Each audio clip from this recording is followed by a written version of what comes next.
네, 안녕하십니까. 오늘은 아보도르 교수님의 약을 끊어야 병이 낫는다 제3장 중에서 면역력을 높이기 위해 꼭 해야 할 6가지 수칙에 대해서 나누어 보도록 하겠습니다. 페이지로는 한 4장 정도 되는 분량이 되겠습니다. 이 몸 상태가 나빠지거나 병에 걸리는 최대의 원인은 과도한 스트레스입니다. 마음의 고민이나 과로 같은 심신의 스트레스로 인해 교감신경, 우위 상태가 지속이 되면 과립구가 늘어나고 림프가 줄어들어 면역력이 떨어지며 결국 질병이 발생하게 됩니다. 또한 병까지는 가지 않더라도 전신의 혈류가 나빠지기 때문에 두통이나 어깨 결림, 요통, 무릎 통증 등 여러 여기저기에서 통증이나 결림 같은 불쾌한 증상이 나타나게 됩니다.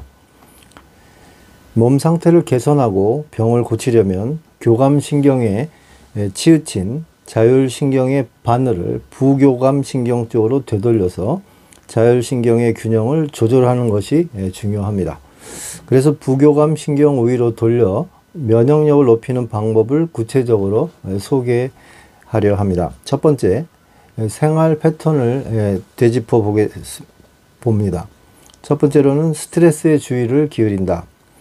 건강 진단을 받은 결과 혈당치나 혈압이 정상 수치에서 조금 벗어났다든지 이상 수치가 나왔든지 하면 의사에게 이제까지의 생활을 다시 돌아봅시다 라는 말을 듣습니다.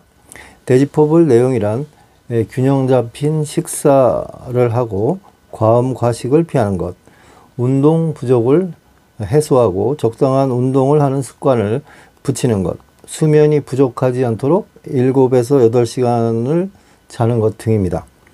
이러한 지적은 모두 타당하지만 정작 가장 중요한 것이 빠졌습니다. 그것은 스트레스에 주의를 기울이라는 권유입니다.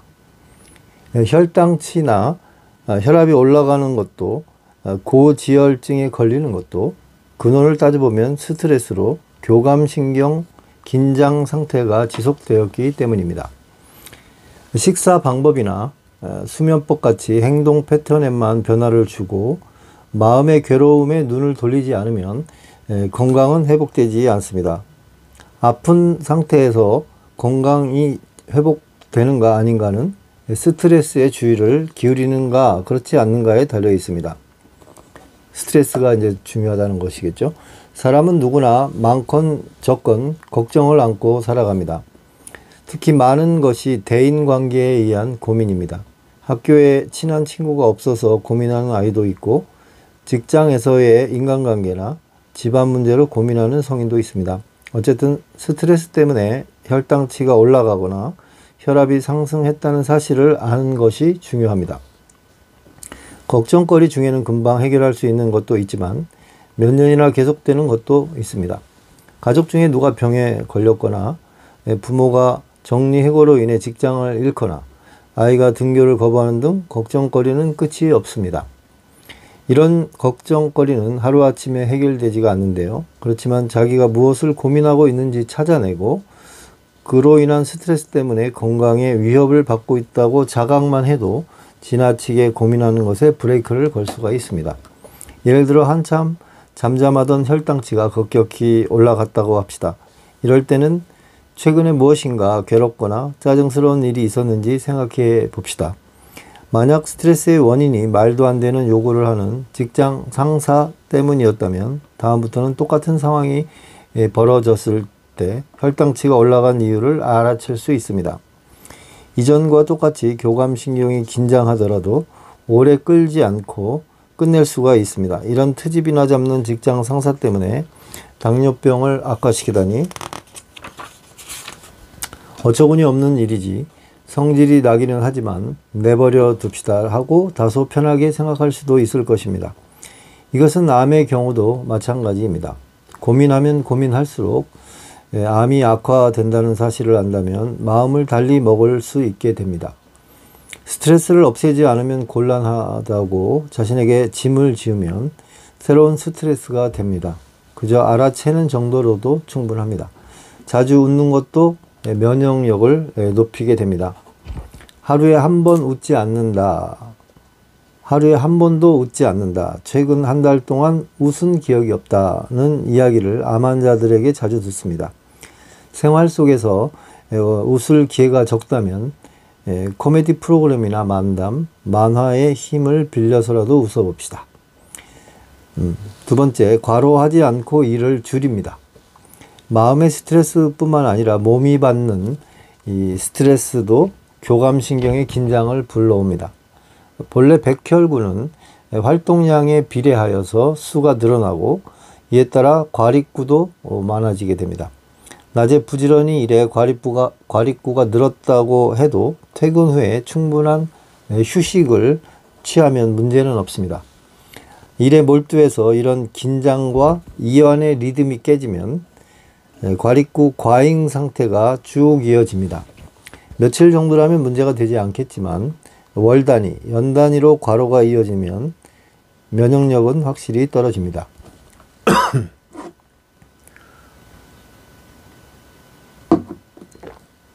흔히들 일과 건강을 선택지의 문제로 생각을 하는데 이런 생각 자체를 뜯어 고칠 필요가 있습니다.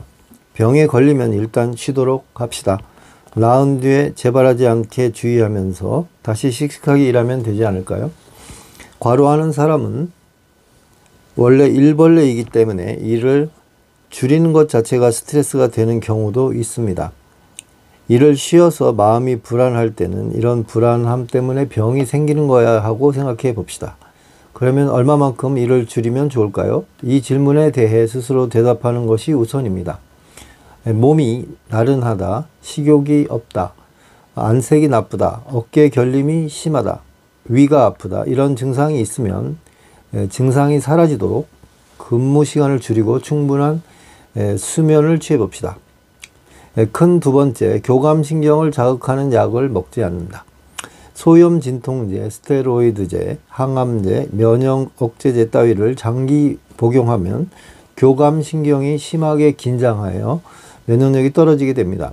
통증이나 가려움 같은 증상이 심할 때는 약을 쓰지 않을 수 없습니다. 증상이 조금 수그러들면 아래에 소개하는 부교감신경 자극 방법이나 오장에서 의사가 권하는 방법, 손끝 누르기, 온욕 등을 실행하여 자율신경의 균형을 조절하고 약의 복용을 줄입시다. 최종적으로는 끊는 것이 중요합니다. 세 번째 큰 건데요. 부담 없이 즐길 수 있는 운동을 합니다. 평소에 될 수 있는 한 부지런히 몸을 움직이도록 합시다. 몸이 따뜻해져 땀이 배어나올 정도의 운동, 기분 좋다고 느낄 정도의 가벼운 운동은 부교감 신경을 우위에 서게 합니다. 산책이나 스트레칭, 아침 일찍 일어나 라디오 체조를 따라서 하는 습관을 붙이면 매우 좋습니다. 운동 강도는 약하더라도 지속적으로 해서 근력을 붙입니다. 혈행도 좋아지고 어깨 결림이나 요통을 없애는 데도 도움이 됩니다. 류마티즘, 관절통이나 요통, 무릎 통증이 있는 사람은 무리하지 않는 범위에서 몸을 움직입시다.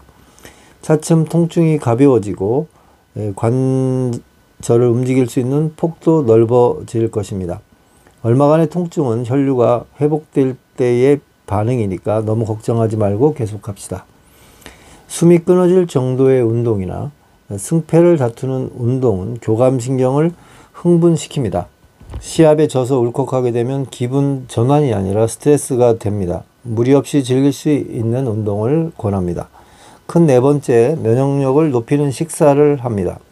1번, 현미, 발효식품, 작은 생선과 콩류를 말하고 있습니다. 몸 상태를 조절하기 위해서는 균형 있게 음식을 섭취하는 데 신경을 씁시다. 육류, 어패류, 대두식 제품, 해조류, 버섯류, 야채, 과일 따위를 가리지 말고 골고루 먹읍시다. 매일 먹는 것이 무리라면 가능한 한 그리고 생각날 때마다 섭취해도 상관이 없습니다. 면역력을 높이려면 위장에 부담을 주지 않으면서 알맞은 영양을 섭취할 수 있는 음식을 고르는 것이 중요합니다. 옛날부터 쌀을 주식으로 하고 어패류나 야채를 부식으로 해온 일본인은 고기나 우유, 계란을 대량으로 먹는 현대적인 식단에 아직 완전히 적응하지 못한 것 같습니다. 암 환자 중 회복한 많은 사람들이 현미식이나 전통 일본식 식사를 하고 있습니다.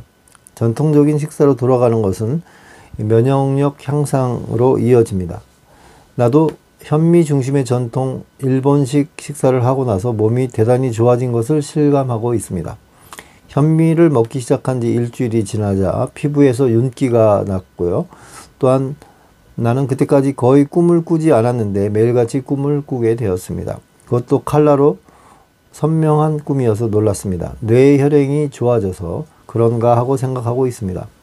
현미는 탄수화물, 단백질, 지방, 비타민 B군, 미네랄 등 필요한 영양소 대부분을 함유하고 있습니다. 면역력을 높이는 힘에는 현미만한 것은 없습니다.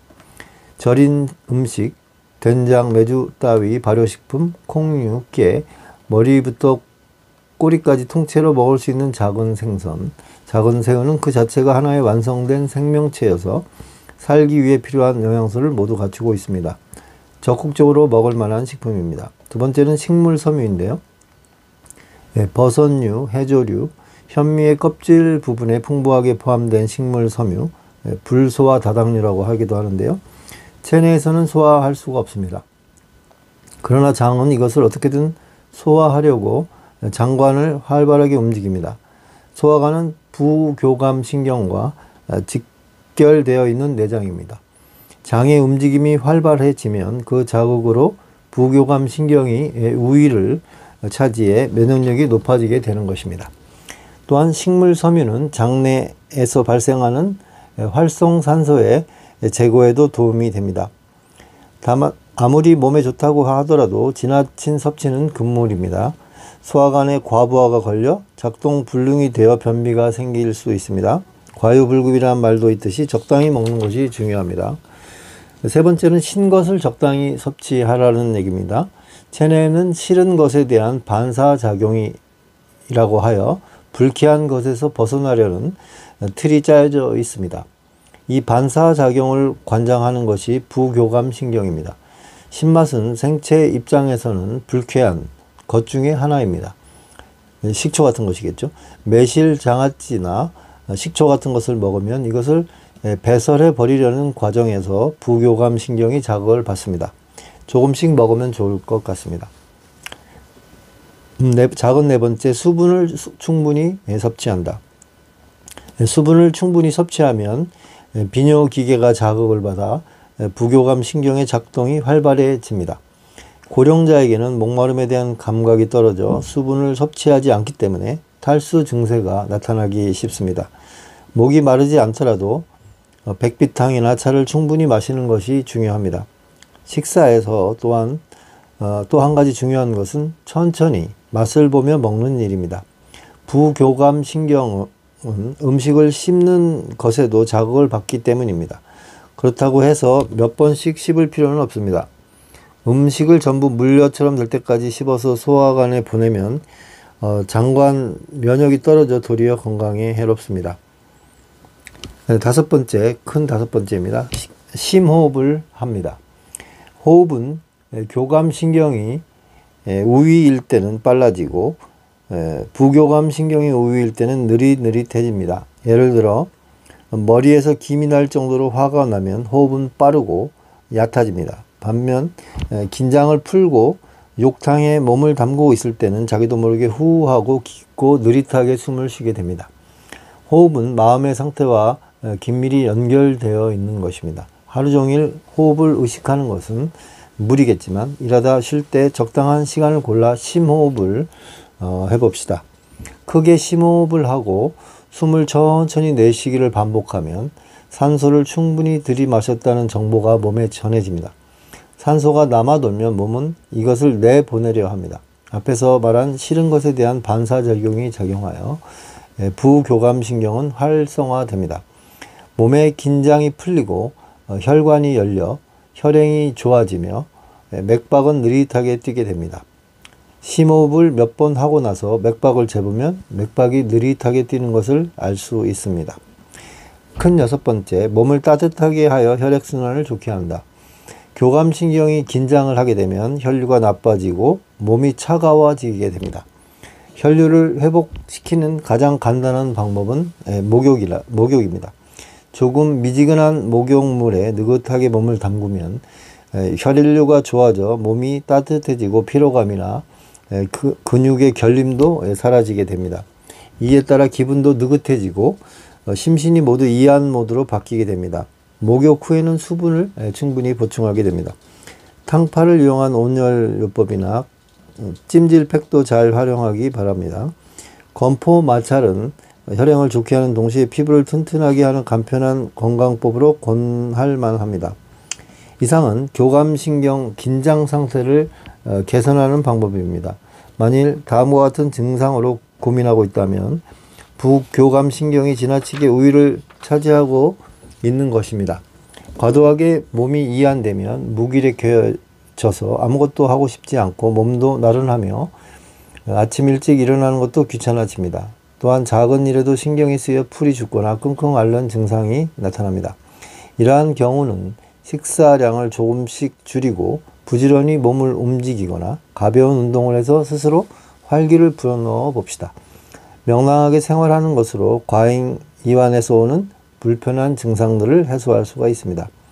아토피성 피부염이나 기관지 천식 등을 앓고 있는 아이도 부교감신경이 과도하게 우위를 차지해서 그런 것입니다. 밖에서 자주 뛰어놀게 하고 건포 마찰을 시키거나 단 것을 피하는 방법으로 교감신경을 적절히 자극하면 병에서 벗어날 수가 있습니다.